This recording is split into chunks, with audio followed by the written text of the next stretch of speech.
Right. Matt, you want to kick it off? Sure. Are we starting off with what we're drinking? I don't care. I didn't bring anything, so we're gonna. Oh, Yeah, I mean, I'm drinking a Blue Moon. I don't think I'm unless pretty sure I talked about this before. Yeah, did you bring something cool, Matt? oh, not really. But I bought Irish cream desert stout. What's new? Yeah, it's new. Yeah. Okay. Yeah, I never had this before. I've been excited to try it. And I got it from that Thirsty website. But give it a quick try. Oh wait, What's that? I was gonna ask, like, is that like the primary way to get alcohol or beer in Singapore? I know It's the primary way for me. Oh, okay. But like, are there package shops in Singapore? Not so much like it is in the States. I mean, Okay. obviously there's a lot of places to go to get alcohol, like there's 7-Eleven, which I go to a lot. And then like the grocery stores in general. And you can get I liquor haven't- pretty easy, right? Like if you want a vodka or something. Yeah, you can, but it's just much more expensive, like 3 times the price here. Hey, Matt, your family's from Wisconsin, right? My dad's family is from Wisconsin. My Okay. mom's from Georgia. Okay, that's where your accent's from. It's Wisconsin. Oh, is it? Yeah, well, I was watching the trial, the Kyle Rittenhouse Yeah. trial, and you know that freelance photographer that was on Stan. I haven't been watching it, but yeah. Yeah, I Okay. can't remember his name, but he sounds exactly like you. Same Oh, really? inflection and everything. Yeah. So yeah, I was like, that sounds just like Matt, and he's from Wisconsin. Really stupid question. Okay. So the guy's in like, and we'll get back to you beer in a second because I got to get this out. So it's halfway through him being on the witness stand. And you know, it's been a well-established fact that he was a freelance photojournalist, and that he was there that night taking pictures, and he had taken pictures of certain people that night. And then the fucking prosecutor asked him halfway, so you had a camera with you that night? The dude responds, that's how I took the picture, man. So anyways, the Irish cream, so how does it taste? Oh, it tastes very nice. It tastes Like very beer. creamy. It tastes like a beer. Fucking very creamy and tastes like a beer. Those are like his two adjectives. It's actually very, very, very nice. And I feel kind of bad that I'm drinking it now because my brother-in-law wanted to drink it. And we were supposed to share it. Oh, yeah. Yeah. You should have cracked it open. Why don't you call Martin in and have him drink some of it? Oh yeah, then? call Martin in. He's sleeping right now. Wake him up. It's 9 a.m. Yeah, it's 9 a.m. It's time for a beer. Jesus Christ, man. You guys don't Yeah, have every a time I Chuck E. ask him Cheese, that- do it yourself. Yeah, every time I ask him to try it, hey, do you want to split it together? And he's like, I'm not feeling it right now. I was like, okay, I'll wait for you. Weird. But I decided to just crack it Weird. open. It's nice. I don't think Andy and I have ever said that before. What? What's that? I'm not feeling it right now. No, I don't know. I'll be honest with you, man. I missed the 7-Eleven picks though. Oh yeah. I thought about it. Yeah, I can go back there. Yeah. It's just like a less than a 5-minute walk from here. So Yeah, see. Yeah. That beer looked terrible though. And while you were drinking, I was like, nah. You mean that 7-Eleven beer? Yeah, the 7-Eleven beer. it was worth it for the beer percentage volume at least. But it wasn't even beer. It was a cocktail in a can. Yeah, Remember, really. it had Yeah. vodka in So it. what's y'all's okay? So I'm going to put away the whole like industrial or industry specific definition. Do you guys have a specific definition for beer? Like would you call a cider a beer? Can you clarify this question? Are you asking Matt personally, or are you asking? Well, whoever wants to answer first. I would normally consider it a beer. You would But consider beer. cider a beer. Yeah. I thought you were asking Matt specifically because everything to him tastes like beer. This is the best Tempranillo ever. Best beer. Mm. So yeah, no, cider. Right? Cider. What are those White Claw things? Seltzer? Seltzers. Yeah, Seltzers. seltzers. Porters are porters. Beer, So lager, Porter's like, not a beer. so then my question becomes like, if ciders and seltzers aren't beer, then I think, and I agree with you, by the way, I don't consider them beer. If they're not beer, then we don't really define beer by the percentage of alcohol. At least Yeah. I know the industry does, but I don't. I'm like, no, a beer is a beer. It's either hoppy or it's a lager, or it fits in one of these categories of beer. When I think of cider, sure, it can have a higher alcohol content than a lot of beer, but I don't think it's a beer. It's a cider. Yeah, I think beer, traditionally you can define beer as what? Hops and barley, right? Yeah. Right. Yeah. Yeah. Yeah. So yeah, you know, what is it? Let's see. We got Peroni, we got ale, we have lager, and IPAs, right? Which is an ale. Yeah. Yeah. So those are beers. Yeah. No, Yeah. I agree completely. I was just curious because I know some people who are huge into beer, like I am into scotch, and they'll say, no, beer is a specific percentage, it's done a certain way, it's distilled a certain way, and that's why it's called a beer. And I'm like, you're not wrong. But for the common person, I think a beer fits into one of the like definitions of a beer. It's a Doppelbock, or it's one of these other names I've heard of. Like, you show me a unique beer that's never been called a beer before, or doesn't fit in one of those categories, and be like, no, that's not a beer. That's whatever you want to call that. It's widget Z. Matt has nothing to say. No. sorry for the tangent. It just came up. I'm curious what they think. What we got, Matt? So I have a topic, but I'm not sure how well it will go or how long we can stretch it. But what do you think is the value of self-help books? And as a part tutor is and what do you think of the value of motivation versus discipline? But we can start off with like self-help books. Like, do you think they're helpful or not? That's half my bookshelf. Yeah. Is it? Well, what do you define as a self-help book? Usually I feel like a self-help book is usually it's a book that if you have struggles with a particular part of your life that you are looking to improve, and you're hoping that the book that you're reading will help you get through the issues that you're dealing with. I mean, by that definition, any fiction book can be a self-help book. So what if we were to say self-help books are things that I'll provide you an additional amount of information to help you with real world issues that didn't exist otherwise? So what I'm trying to differentiate here is, are you saying self-help books in like, hey, when you read these, motivationally you feel better, or self-help books like, hey, I need to fix a sink, I need to turn to page 77, there it is? And what I mean is more like when you have issues within your own personal life, besides, like fixing material, fixing things, but something that like is usually like internal. Like if you're struggling with willpower, you're struggling with discipline, you're struggling emotional with depression, emotionally, psychological issues. Okay. Usually. Yeah. Okay. So then that is not half my bookshelf. I don't think that quite draws the line or make it very specific, right? Because if let's bring up a book that we've talked about before, David Goggins, Can't Hurt Me, right? Yeah. Where David Goggins' book wasn't about what you need to do or what you should do. I think there were some things that he said you should try doing, but I wouldn't consider him as a self-help type book. If you look at the story of the Mandalorian and how he, became this, maybe he's a bad example. Let me think of another example. Well, any type of fictional character who went through struggles and overcame those struggles and became a better character because of it, is kind of a book that is kind of a theme that you find in nonfiction too, with guys like David Goggins and, a lot of the military special op teams guys who've been writing books over the past few years. It's not them saying, hey, you need to do this, you need to do that. It's really a story about them and the struggles that they went through. And, it helps a lot of people in a motivational perspective to say, hey, my life sucks, I need to do something about it, versus self-help as in, well, Andy, what's your self-help? How to fucking plumb a house?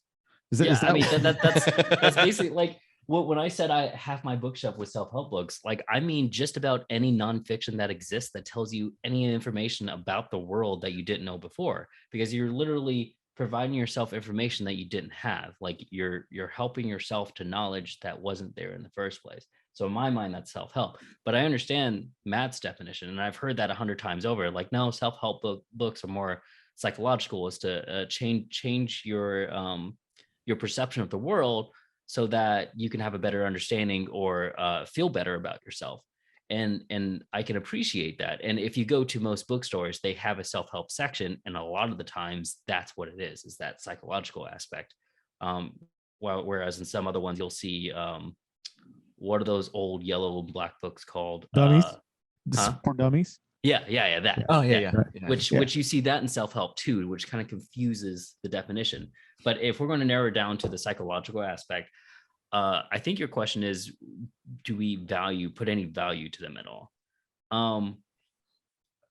I think the value that I put in self-help books just comes out of how much you can get out of it. So if you're the reader, if you're reading a self-help book, and in my mind, our definition of self-help book does not mean nonfiction. It just means a book that provides some psychological support. So if you're reading a book and it puts you in a better frame set or puts you in a psychologically better position, then to hell with it. It's providing value to you.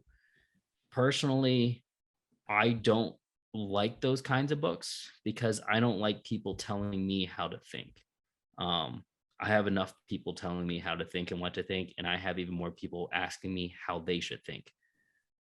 I don't need somebody else to tell me like, hey, you should think about it this way. It's no, like, I definitely struggle with my own interior demons. I do what I can with them. I realize they're there, and I try to. The way I do my self-help is I read I read books about psychology and sociology. And for instance, I love Malcolm Gladwell, and I like taking what he puts down and put it into more of a executive function to myself. Like, how can I change my life in that respect? But he doesn't really tell you what to do. He tells you these are the examples, and this is how it affects human behavior. Does that answer your question? No, it does. And but I'm kind of curious, like you said, you don't like books to tell you how to think, but you have a passion for philosophy. Jesus. Reading philosophy. Fuck, did we just turn into C-SPAN? hey, I still watch C-SPAN. I love C-SPAN, but whatever. Each their own. I used to watch C-SPAN for 45 minutes at a time as I'm on the treadmill, by the way. No, I wasn't responding to your question, your follow-up question, man. I was actually responding to Andy's response. I was like, man, fucking watching senators like drop vote ballots into the box. Sorry, Matt. Go back and ask that question. He keeps punching his mic. All right. So you read a lot of philosophy, right? Yes, I read a ton of philosophy. Philosophy doesn't tell you how to think, though. Philosophy tells you different perspectives into how they came to a logic. So, oh man, this is a big topic, but we're going to try to break it down. In Plato's Republic, he starts off his entire thing about this analysis on justice. And you don't have to believe his definition of justice, but he tells you how he gets there. And where you find folly in his logic to get to justice tells you a lot more about your understanding of justice and what you'd want to take out of it. But you're not expected to think like him. You only have to follow his logic in order to see what he's wanting to see. Like, you don't have to agree with him. Personally, I think the man's a genius, but So whatever. I think that the time between Plato and where we are today makes Plato much more easily stomachable, much easier to stomach as a philosopher. Whereas today's self-help authors, they really aren't that much different from the philosophers of the old days. It's just a lot of them have a bit of hubris to have the audacity to dish out a lot of the information that they do. But I don't think that the self-help books today are really should be read in a way that you should change the way you think because of the self-help books, right? I think that the only way that self-help books work, it's the same thing as everything else in life. Like CICO, calories in, calories out. You know it And the only thing is that you can't do it unless if you're ready to accept that lifestyle change. And a lot of people will buy self-help books thinking that something will change about them, but they're not ready. Even while they're reading through the book, they're not ready to make that change. And sometimes when they read it and they are ready to make that change, and they're like, okay, this is just reaffirming my beliefs of where I need to be, then they'll actually make a difference in their life that is closely aligned to the author and the books that they're reading. And that's kind of philosophical, isn't it, Andy? Is just that, okay, well, I'm not saying that self-help books are not philosophical. If anything, that's their whole purpose, is to be like, hey, I think you should live this lifestyle, and this is why. yeah, I mean, I don't think you should read self-help books and trying to find a new way to think.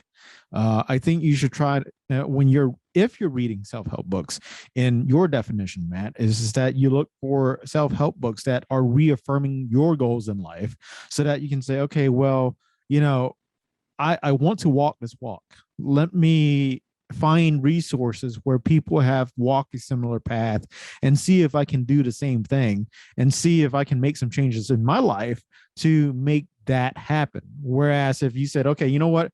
I'm going to go out tomorrow. I'm going to read Dan Carnegie's, I think it's Dan's book of how to get people to like you or some shit like that. Yeah, how to win friends and influence people. Yeah, as an introvert. It's a bad book. Right. Oh, really? I like that book. But here's the thing. You're an introvert. You live in your mom's basement. You hate people. If you read that book tomorrow, it ain't going to do shit for you. Right. So, if you're somebody, yeah, if you want to improve a career in sales and you want to network better and become better at gaining people's trust, then maybe you can read Dan's book and it'll be okay. And I agree with Andy. I don't like the book. But to answer your question, that's my response is that, are there values in these self-help books, these modern day self-help books? Only if you're ready to take in what you're reading, and only if you're reading the right material. Yeah. If you're getting something out of it, then you should read it. Like, I think there's going to be probably an even number of people who find value and an even number of people who don't find value. But I just, no, self-help books, I don't think they should go away. They're just not for me. Just like fiction. I don't read fiction. Right. I don't read 90% of fiction, I'll say. I think for me, like, I think self-help books have been a big part of my life, especially early on in my military career. Because when I was in the military, I was actually battling a lot with like depression and anxiety issues. And I was like struggling with trying to like rebuild and restructure my life to where it's more healthy. And actually, one of the first self-help books I read was the first two books, Rich Dad, Poor Dad. Oh yeah, it's a good book. Yeah. And I hate that book now. When I first read it, I was like, oh wow, I love it. And now thinking about it, it's like, that guy was an asshole. The guy was an asshole, but he was right. Yeah. And how to win friends and influence people. Because I think at that time, like for most of my life, I mean, besides with you and our friends, I've been more of an introvert. I didn't really know how to socialize with people outside of my circle. And when I was in the military, I was kind of forced to do a lot of that. And it wasn't the big part of the reason why I was depressed, but it was like a small part because I was ostracized at one point. But reading those books, like starting with those, but then moved on to others, it kind of helped me restructure my way of thinking about things and change the way I spoke. Because before I had no framework at all. Like I didn't know how to socialize. I didn't know how to get outside of my shell. So I feel like there was value for me, and like in those books telling me how to think. Because before I didn't know what to think of it at all, and I was like so lost. But even with like books like David Goggins, like now I'm in a much better place, obviously. But like his book Can't Hurt Me, I feel like with running, it helped me reframe the way I thought about running. This like with his what is this metaphor, like the general, like when you're in a lot of pain, your body's trying to tell you just stop this, but it's like that's the one you don't want to listen to. Just keep going, just ignore it. The voice is just going to be there. Yeah. I'm curious because this goes to what Tin was saying earlier. you should read self-help books that reaffirm your own beliefs. And it sounds like you're saying something similar. So would you say there are certain self-help books that you would not append any value to? And I have an example if you're interested. I have two examples. The first one you don't have to answer to. I don't have anything in mind right now, so you can go. The Bible. Oh, You don't have to answer that one. I have a second example if you want. You want the second example? just a second. All right. The second example is Rich Dad Poor Dad. Okay. Yeah. Yeah. So you would not recommend it. No. Are you saying that you don't put value into Rich Dad Poor Dad? I think there's value in it, and just for giving you a different perspective on how some of these type of people think about things. Okay. And how they maneuver through life. So you wouldn't limit self-help books to only those that reaffirm your own beliefs? Yes, I would think so. Okay. Any book that can give you kind of different perspective on, and because sometimes you might not at first, you might outright reject it, but when you read it and you see the thought process behind it and you see their examples and stuff, I feel like, oh, maybe I can take something from it. It might not be, or like, for example, have you heard of the book called The Game? No. Oh, I've heard about The Game. Yeah, it's a book about pickup artists. No. Oh. It's about pickup artists, like how to pick up girls and go to bars and stuff like that. Ah, makes sense. Yeah. Okay, no, that's not what I was thinking of. Okay. It's something I've never had. What's that? Game. Yeah, same. But help me out with Joyce. Poor But Joyce. a lot of the advice in that book is very bad, and they treat women very badly, very misogynistic, and it's very sexist. But when I first read that book, I was single at the time, and I had no idea how to flirt with women at all.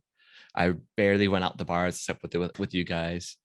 So it kind of gave me a little bit of tips and advice on how to like talk with the opposite sex or just people in general. So I would ignore most of it, the sexist, misogynistic parts, take the parts that was helpful for me, and actually went out to like bars and clubs by myself and got rejected hundreds of times. So did you ever? Oh, go ahead. Okay. No, go ahead, Andy, because I have a pretty deep response here. Did you ever read the book 7 Habits of Highly Effective People? No, I haven't, but it's been one of the books I want to read. Oh, okay. I was wondering. You should have read that instead of The Game. Go ahead. so but help me get married though. So two things. First one is books like 7 Habits, Rich Dad Poor Dad. What's the Napoleon one? Think and Grow Rich, right? Yeah. So I was thinking Bonaparte. I'm like, he wrote a book. Yeah, I'd read it. But I remember Jack Canfield. He's the author of Chicken Soup for the Soul book series. Oh, okay. And one of my bosses back in the day had interviewed Jack Canfield, and Jack said, he's told a story about Roger Clement Stone, talking about how you should surround yourself with the 10 people you know best. You're the average of 10 people you know best, right? So if you're not where you want to be in life, then you need to change those 10 people up and find better people so that you become better in life and you continue to recycle and rehash that process so that you get to where you want to be. That's not a very effective way to look at life in general, right? Because you can't really just dump 10 of your friends, your 10 closest people in your life, and go find 10 other people and expect them to allow you into their lives. I understand the concept is that, when Andy and I, when we were in college, we always kind of had this expectation of each other saying, hey, if you get left behind, we're probably not going to be friends anymore. Yeah, I remember that. We actually said that to each other. Yeah. And it was likely true because, the great thing about having friends like ourselves, and, we know you'll get there one day too, Matt, is that we can share in each other's successes and do and enjoy a lot of things together that when you're around people who are not on the same either intellectual or social level as you are, that you can't enjoy those times together. You know, it's funny, you were talking about the book, The Game. Andy and I, when we were in college, we spent a lot of time in bars, in different bars. And in those bars, there were women who always came by and chatted with us one way or another, whether it was our server or the bartender or somebody else. Tattoo girl. And you know, you remember Nikki? Ruby Tuesday. Ruby Tuesday. Yeah. So you know, for us, it wasn't about having it. We were extremely confident when we went out because we were just really out there enjoying being there in the moment, right? It wasn't really out there for anything else. Although there's a story that Andy will have to talk about because it's his story about the distillery. Once upon a time, man. All right, so going back to what I wanted to ask you earlier, Matt, or at least say to you earlier, is that reading a book that is a different perspective and changing the way you think because of that perspective is a really, really strange way, I think, to approach how you build your ethos in life. Because I mean, how many times do you do that, and do you really do that, or were you already leaning towards that bias already in the first place, and what you were reading, even though you thought it wasn't your perspective in that particular area of life, that it kind of really was, right? You know, there's one thing to read something that you don't agree with and you said, okay, this guy makes sense, versus reading something you don't agree with and saying, okay, this is my life now, right? Right. Maybe you're right in that, like, maybe what I thought was like I would reject it, but actually was already in my mind in the first place. But I do think that even if that's the case, I wasn't aware of those thoughts in my mind, you know. So I think it's worth exploring these kind of perspectives, and I think it's worth trying them out just to see if that work for you. And I think that life is always about like constant change. You know, you're not the same person that you were 10 years ago, and your way up your philosophy on life is going to change as you grow older. And I feel like reading these books, even though it's someone's telling you what to think, or at least their perspectives, I think it's worth exploring, you know, just to see if it's, you know, if you can adopt it into your own life. And I think maybe it's not the same as just like doing it yourself and just figuring it out, but I feel like it's kind of, in some ways it could be a shortcut for yourself, you know, if you don't have all the time, the money, the opportunity to go out and do, you know, putting yourself out there. I think that it helps you see that life. If you can't, I don't know, I can't put it into words right now. Yeah, actually, before you go into it, Andy, the biggest shortcut today is actually Andy going to the thrift store and buying that Harvard T-shirt that he's got on. But what were you gonna say? My parents bought this for me. They thought I'd go to a crappy Ivy League. By the way, I think they said that most of them are from Legacy or, you know, some other form of hookup to get into Harvard, and most of those students who got in there because of Legacy wouldn't have made it otherwise. Oh yeah. So you know, you're not too far off. Oh, for anybody who's curious about that conversation, there is a fantastic book called Chosen. I think it's by Jerome Powell, but the name of the book is called Chosen. Fantastic book, talks about Ivy Leagues and how come they're so terrible. Never go to one, there's no reason to. Really? Oh yeah. But go ahead. Did you have a response to Tim? Because otherwise I'm going to derail the conversation. Oh no, you're fine. Okay. Go ahead. So I feel like this conversation that we're having kind of goes into reading self-help books in order to find motivational opportunity to do something else, to face a challenge that you might not be able to otherwise. And I don't know how this is going to be taken, but I absolutely hate motivation. Motivation to me is super temporary. Like it only lasts, it's fleeting, it doesn't last very long. And anybody who sees a motivational person, from the outside, they look like they're just in pain, and they look like they're just trying to fight through pain, and you just want to help them, but they're like, no, this feels great. So when I hear motivation, I have this specific image in my mind. I see a guy flogging another guy, and the guy getting flogged looks back, and all he sees is sunshine and rainbows. And the guy flogging, all he sees is money. Yeah. And you're on the outside going, why are they doing this to each other? I hate motivation. Like if you want to do something amazing with your life, don't look for something to make you to do step 2. Look for something that gives you the passion to see the end result. Like, don't look for, hey, I know this part's going to be hard. Let me find some really good inspirational music that is going to get me through this part. No, remember why you're doing this. Like, if the end result isn't enough for you to do that crappy part that you're about to do, then maybe you shouldn't be doing it. Like, find that passion and follow that passion. Screw the motivation. It's not going to help you in 30 days. Sorry, that's my rant. Well, Matt, what was the original question? You were weighing motivation against another word. I can't remember. Discipline. Discipline. Discipline. Yes. Yeah, I think Andy just answered that, right? Mm-hmm. What about you, Matt? What do you think? I think that Andy's right. You can't just rely on motivation, and there needs to be a framework or a plan in place. But I do think that motivation, I don't agree with that motivation has no place at all. I believe that motivation can give you the tenders. And even though like motivation is very fleeting, it's very fast to burn through, and you can't go through life just through motivation. But I do feel like it can give you a quick spark to get you into the activity that you want to do.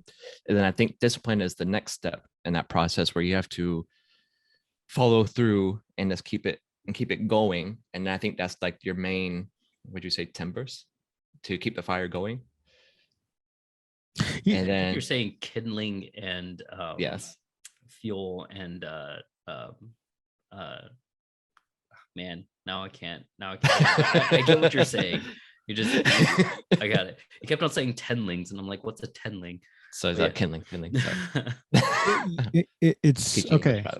So here's the thing: is that I've read David Goggins. I've heard him on podcasts. I've heard Jocko Willink and all of these Navy SEALs and special op guys and CrossFit world champions, and I've read their stories, and they talk about discipline.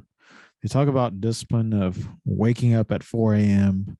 Jocko's always showing his watch, lifting weights around at 4 a.m. And they're running in the morning, they're working and they're grinding away every single day. And, at 4 a.m., Annie and I are messaging each other and we're doing the same damn thing. And we're just like, this is just life, man.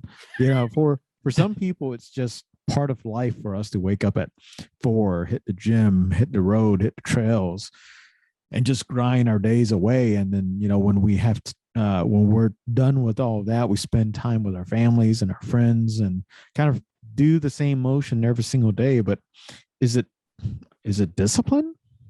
I don't know, man. You've read David Goggins' book, right? Both y'all read it, right? Yeah. And I was already looking at running because of Andy and Steph before I read David Goggins' book. Now, I had heard about Goggins before because of Joe Rogan. Used to listen to his podcast. And when I read David Goggins' book, it just reaffirmed what I wanted to do at that time. And it made me find different techniques to get on path to fulfill my goals of running at that time. Not to do anything in particular as far as races were concerned, but to embed running into my life where it became something as if it was like eating, right? But at the same time, you see Goggins talking about how he used to be this fat fuck who came home every single day drinking milkshakes.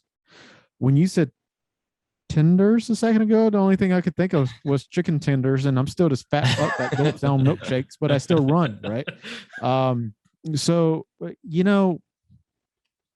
motivation is, you can look at it 2 different ways. If you look at motivation in a self-help, in the context that we're talking about self-help right now, it's temporary. I agree with Andy. is that if you need something to really motivate you, quote unquote, motivate you to achieve your goals, you probably shouldn't be reaching for those goals in the first place, right? I think as far as motivation in its technical sense is concerned, we're all motivated for something. Something always motivates us. Paying my fucking phone bill motivates me to make money, right? So, that's, I guess if you talk about in the first context, though, it's all bullshit. People look at me and they can say, hey, man, you're so motivated. You get up and you're always working out and you have these routines. And, I would love to be able to do that. And man, I don't feel motivated. I don't feel any hoorah or any crazy music in my. I wish I had a theme song that played every single time I woke up and walked out of the bedroom, but it doesn't happen like that. So yeah, discipline. I wouldn't call myself disciplined either. I just I think we're creatures of habit, and if we want to change the way that we live our lives, and we want to add new or different habits into our lives, we just kind of have to be disciplined long enough to work it in until it becomes second nature. Yeah, I would agree with you there. But I feel like people like me, I've never really had a structured life. I've kind of coasted by. And when I was in Cambodia, like I went there because I was struggling with life and stuff. And I had no motivation to do anything at all. I had no discipline. It was a struggle for me just to get out of bed, even though I'm in Cambodia and there's so much to do there.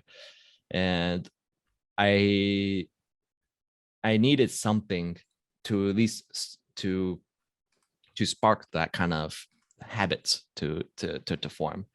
And like in the morning, how I used to get out of bed was just like I would have my ringtone be Eye of the Tiger, and what was the other one?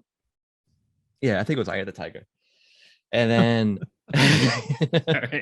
so I would just listen to Rocky every morning, right before, like I'm just like sitting in bed, okay, time to get up. And then I would use that to like slowly build up my habits of working out in the morning.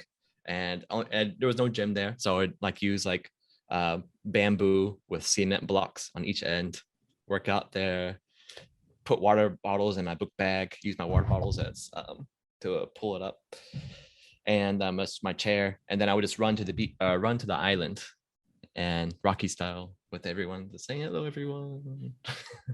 They always say hello if they see you if you're white there. But yeah, so I needed that kind of motivational spark, at least in the morning, just to get out of bed, and then to just be able to form those kind of habits, this kind of discipline. And then after a while, then obviously then it does become this your part of your routine. Then you don't need as much motivation and discipline. But I feel like for people out there, I feel like it's useful. So go ahead. And maybe we can get a little bit into this. I think, Matt, the reason why so much has changed for you is because your Maslow hierarchy of needs have been, for the most part, filled, and you're at the level of esteem at this point, right? This is that you have physiological needs taken care of. You have a home, you have security, you have safety, not just through your own work, but now you also have a loving family that also supports you and supports your family. And now you can finally have time to find who you are, right?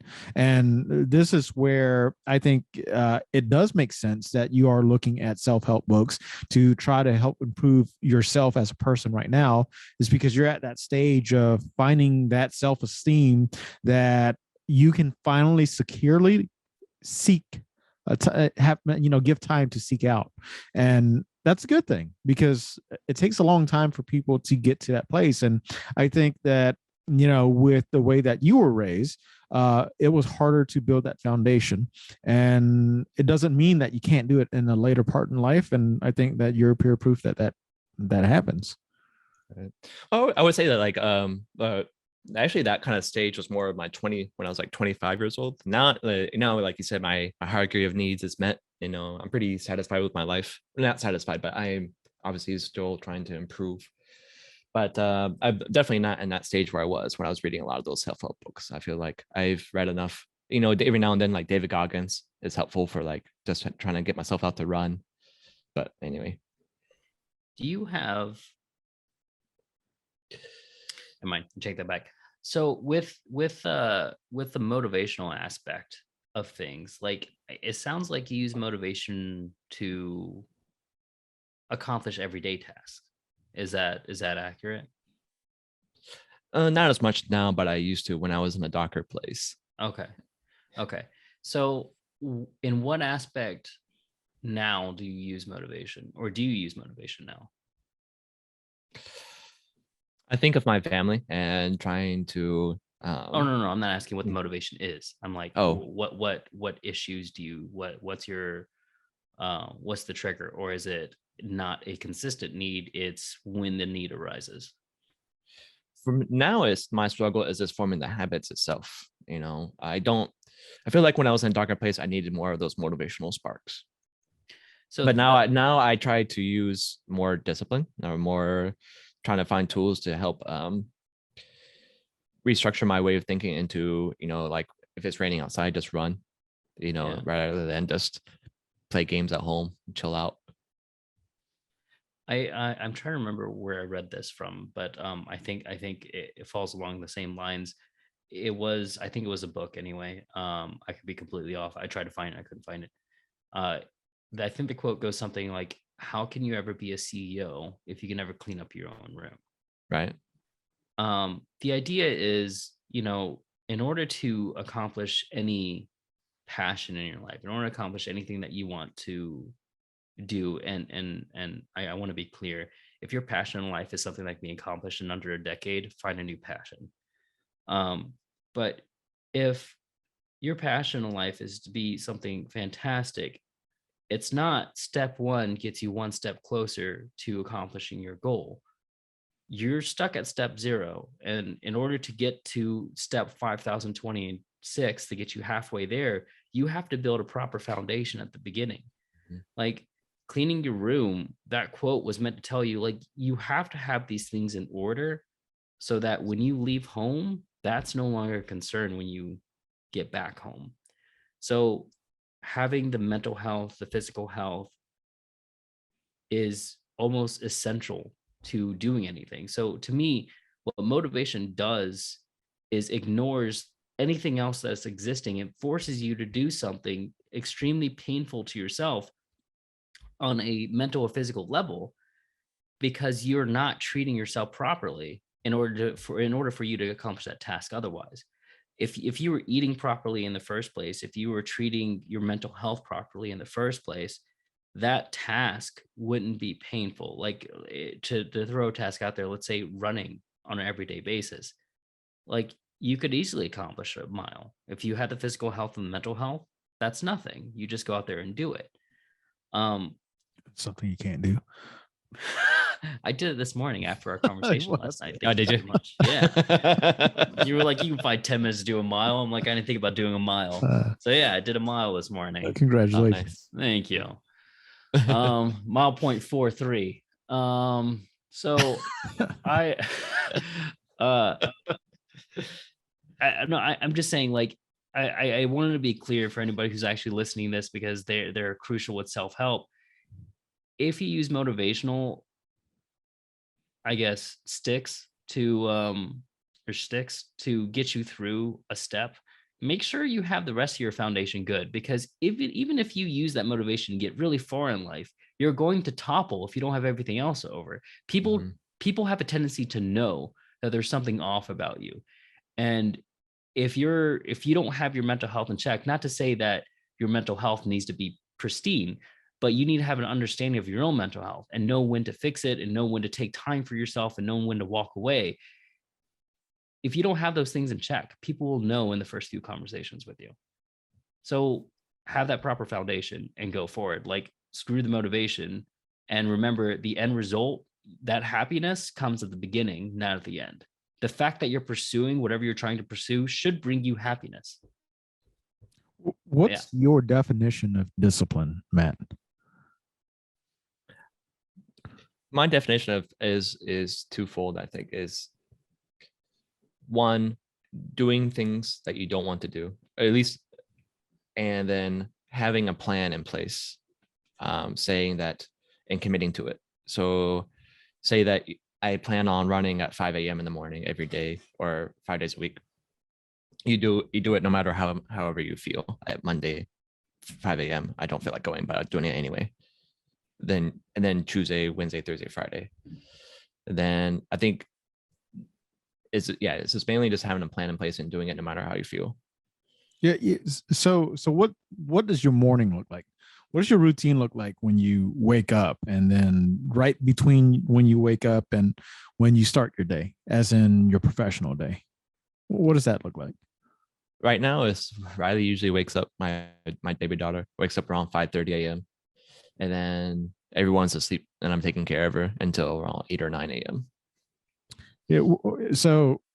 And I'm curious about yours too, Andy. So here's mine. And before I tell you what mine looks like, is that mine is extremely disciplined. I don't look at my life as disciplined, but the way I live my life is quite disciplined. You know, the other thing about discipline and living a life that is fulfilled, and one that you enjoy, also has a lot to do with having friends that are there to keep you accountable, right?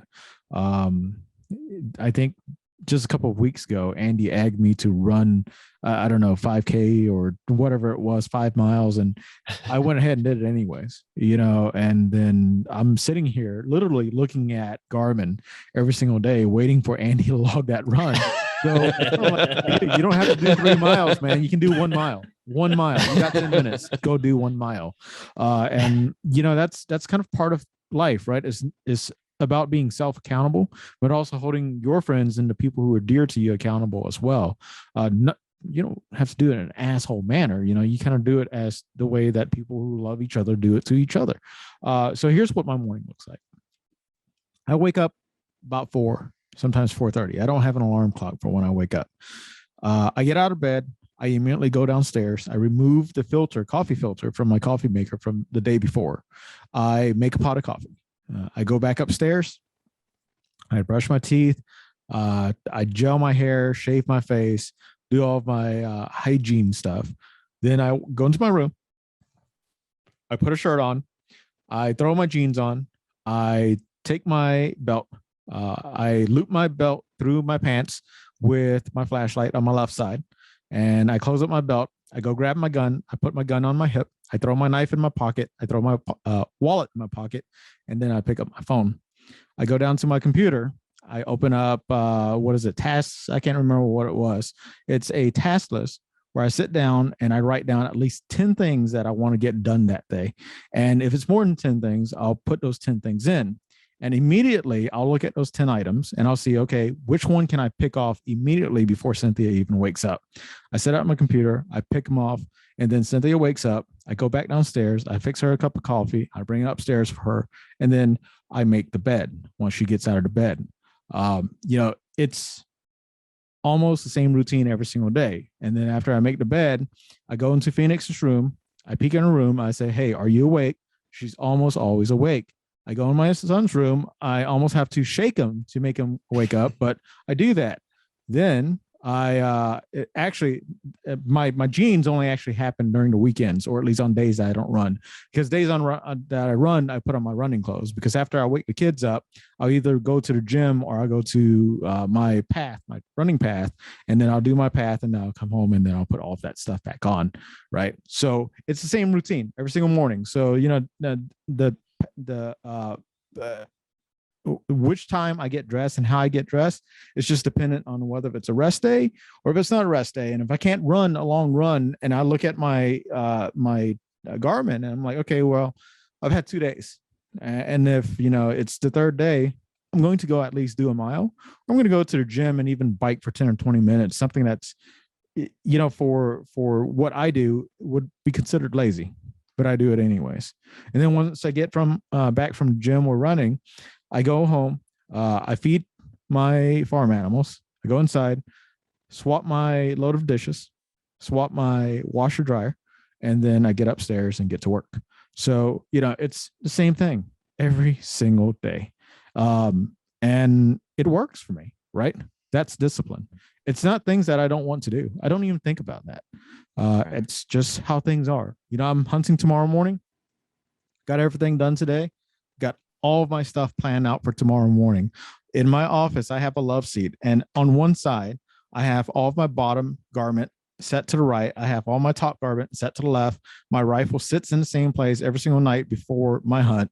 My tree stands in my truck. My backpack's in my truck. And tomorrow morning, as soon as I wake up, I'm going to do the same routine. Only I'm going to change to different clothes and I'm going to head out.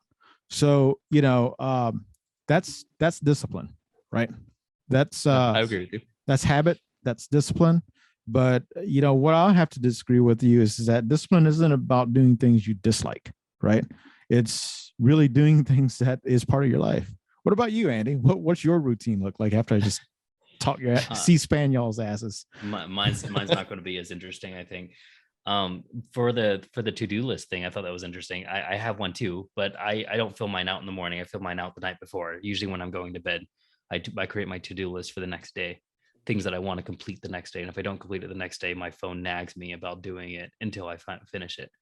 But I wake up like 10. I don't have an alarm clock. I just can't sleep past 5 a.m. So I wake up between 4:30 and 5 a.m. just about every morning. Sometimes I wake up earlier than 4:30, but between 4:30 and 5. First thing I do is go to my son's bedroom. I gently wake him up. I ask him how he slept. I talk to him for a little bit, usually for only like 2 minutes.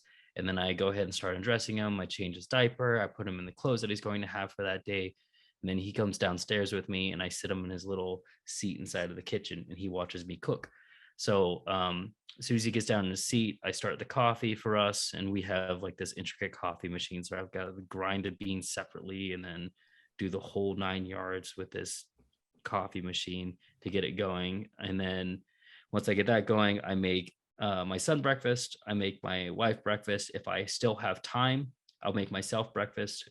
During breakfast, because things have to cook, I'll look through my to-do list. If there's anything that I can knock out while I'm doing breakfast, whether it's pay a bill, whether it's to check something that I've been looking at, whether it's to like buy groceries or whatever, I'll go ahead and start doing it. Even if I don't finish the task, I'll do 1 or 2 things that'll get me a little bit closer to finishing that task. And that's only if, my son is behaving well and cooking is going well. Once I have breakfast ready, I put everything on the table. I put my son at the table, and then that's usually when my wife comes downstairs and we have breakfast together. Once we're done with breakfast, I put everybody in the living room for them to hang out, and I'll go upstairs and take my shower. As I'm getting ready for the shower, as I warm up the water or whatever, I usually can accomplish 1 to 2 tasks while I'm sitting on the bed and I'm just waiting for the shower to warm up. After my shower, my wife goes and takes her shower. Then we all get ready to go. I'm taking care of my son. I put him in my car. She gets ready in her car. We put all of her stuff in there and all of her things that she needs for work. And then I take him to daycare. I get back from daycare. I boot up my computer. As my computer's booting up, I work for the government. So it takes a while for me to hook up to the system. As I'm hooking up to the system, as I'm going onto the VPN, I will accomplish usually 1 to 2 more tasks before I actually have to start work, and then I'll start work. My physical fitness usually comes in at lunchtime during my lunch break. I work through lunch, but then I take my lunch break and run. So I never eat during my lunch break. I actually think it's kind of a waste because I'm working at a desk anyway, so there's no reason for me not to just work while I'm eating. It's not like I'm having a gourmet meal, so whatever. And then that's my morning. Yeah, my task list is so robotic that my kids and my wife know that if they want me to do something, they have to walk to my computer and type it into my task list. Oh, man. Because that shit will not get done because I won't remember. I'm now what I'll do is My that wife does the same thing, by the way. She has access to my to-do list and she'll write it in there and assign me the task. I mean, literal nice. honey-do list, right? It's real. And what I will do is that when I do something that's not on my task list, I'll add it anyways, and then I'll mark it as complete because I want to go through and I can measure how productive I am each and every single day. And it feels good to be like done. Right. So now I kind of do what you do, Andy. I don't actually make my entire task list the night before. I kind of pregame it. So I actually go on Facebook Messenger and I'll type out a couple of the things that are unique to the next day that I don't want to forget in the morning because, I will forget. So, first thing I do when I sit down on my task list is actually I go onto my Facebook Messenger on my desktop and I'll transfer those over into the task list and then I'll add to my task list that day. So, yeah, it's a method of discipline. That task list is a fantastic way It's the to only way live I can life. keep up with everything that's going on because there's just too much and then you'll forget about stuff. And then I often do. So it's just easier to have that task list. You can set times on there and then the little tickler on there will just like blow up my phone if I don't do something on time. Yep. Love it.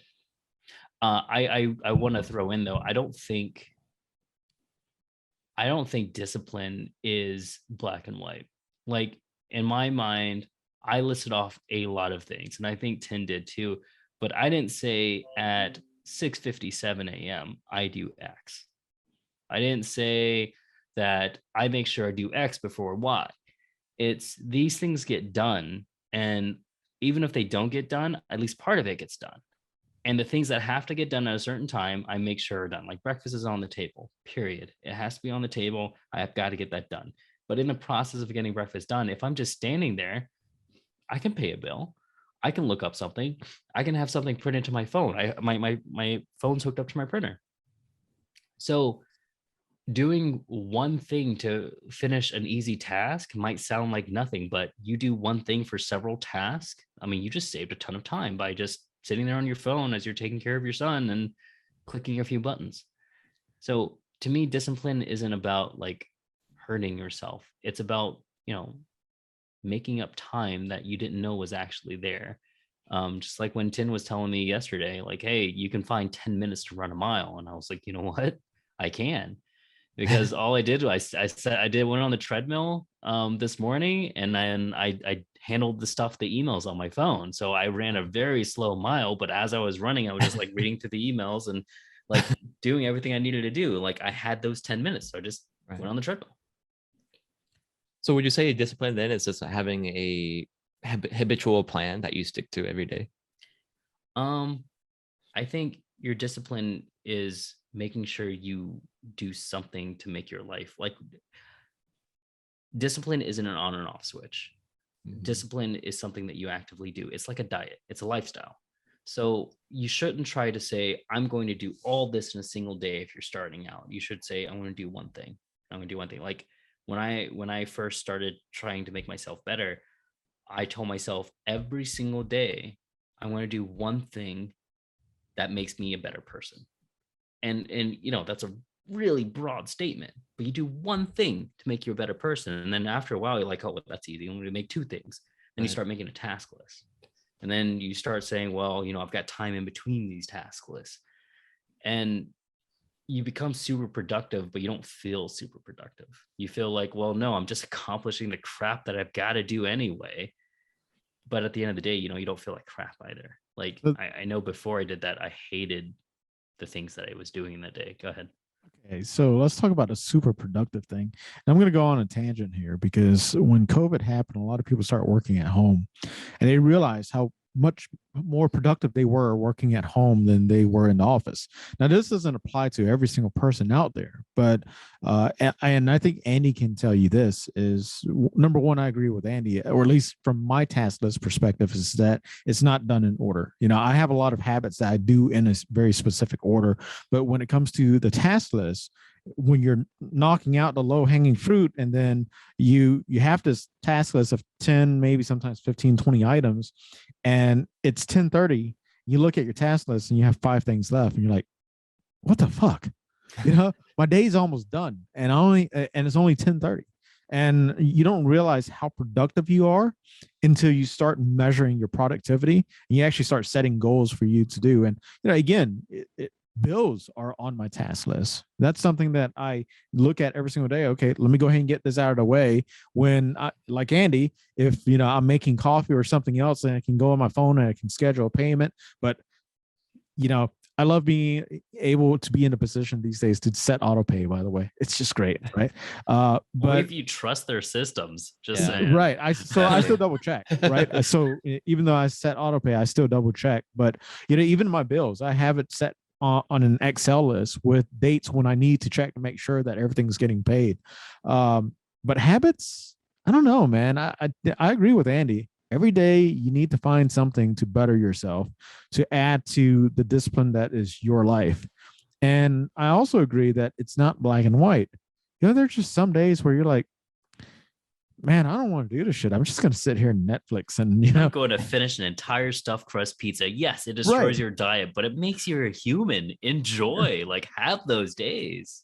Yeah. So what about you, Matt? How do you feel about finding, or at least improving yourself every single day in a small way, right? I think trying to find a way to improve yourself in a very large, grand scale every single day is very difficult. Yeah, for me, and it's just like when I was in my darker days, for me, the first step was just getting out of bed. That was productive for me because it was very easy to just stay there and do nothing. Nowadays is like after Riley's taken care of and I kind of the grandma helps out, I think about, okay, what can I do right now to improve myself? And nowadays, and Andy's been giving me high fives on Duolingo, so I've been like trying. I was wondering if you were watching that. You're No, doing I good, was. man. Yeah, I've been. Yeah, it's tough. Chinese is a very hard language. At first, it was just a number, so I was like, oh, this is easy. Now I'm like actually getting into conversation, like fuck my life.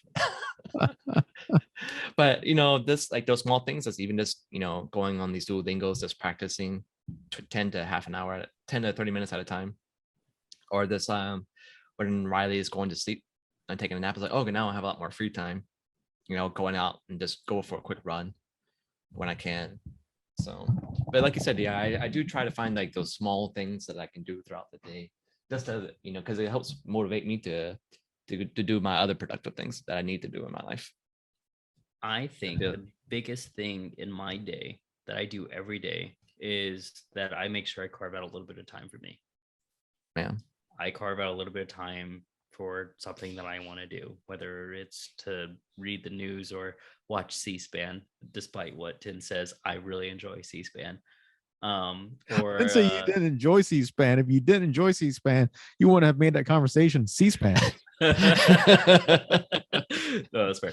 But yeah, no, I think the worst thing you can do for yourself is to put yourself in the position where you hate the things that you're doing in a day, even though it's making yourself better. Like if you're doing that, just do something else. Like that's not the one thing you have to do that day to make yourself feel better. Like clean out a room, or if you don't want to do a whole room, take out the stack of papers in the corner. And yes, every single one of you has a stack of papers in the corner that you haven't gone through yet. Just do it. Yeah. Like it's that simple. Like you don't have to take on the world. Yeah, for me, it's like for me, it's just like organizing Riley's toys. Every day I have to reorganize and clean it. Oh no! Oh, so this is cool to me too. I never allowed and this is because of Stephanie, but we've never allowed our son to leave a room without cleaning it first. Oh, really? Okay. Ever. Like even as a young kid, he sat there and we took his hands, we picked up a toy and we put it into the basket. And now when it's bedtime, we say clean up, and he cleans up the entire room and puts it in his basket, and then we go take it downstairs. And I think, and I could be really wrong, I'd be raising a mass murder here, but I think we might be building a good habit early. I hope either that or I'll see you guys on the evening news. I don't know if it's necessarily true, but don't you experience people who are oftentimes opposite of the way they were raised in those type of habits, right? I know like many of the principles they do keep into adulthood, but kids who are raised extremely tidy go out to be really messy, and kids who are raised really messy sometimes come out very tidy. Yeah. When I had my own apartments and my own condos, I'm a minimalist. My wife is not a minimalist. So there's no winning that battle for me. But in the event that, it is my place or my office or whatever else, it's nothing, man. It's just what I need, right? When I had a loft, I had a couch, a TV, and what is it? A couch, a TV, a bed, a stool, and a guitar. That's all I had. The guitar was important. The guitar was the extremely necessities of life. but yeah, it's weird too, though, because not everybody's the same in regards to disciplines and habits, right?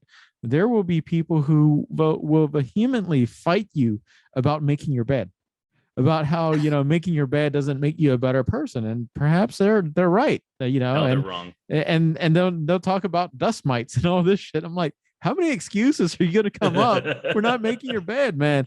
And I don't know about you, but when we're not going to hotel rooms with bed bugs, I like being able to step into a hotel room.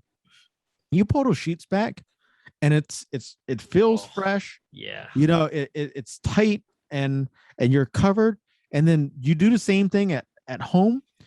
And but here's the thing that Andy was talking about. You have all this stuff that is taken care of at home, and when you come home, you don't have to worry about it because you knew it was already taken care of. So if you make your bed in the morning and you had the roughest day, but you came home and you're about to hit the sack, dude, getting into a made bed, it just alleviates a bad day. It makes the night. Oh yeah. 100% agree with you there. Yep. Matt, you got anything to wrap us up, man? Not too much, but hope you guys got some useful information on how to discipline your life or have some kind of structure and habit forming or healthy habit forming lifestyles. See you guys next week. Yeah. Right. Hey, and do us a favor. If you have a question, post it down there, and we'll see if we can answer it the next time we see it. Yep, sounds good. Guys.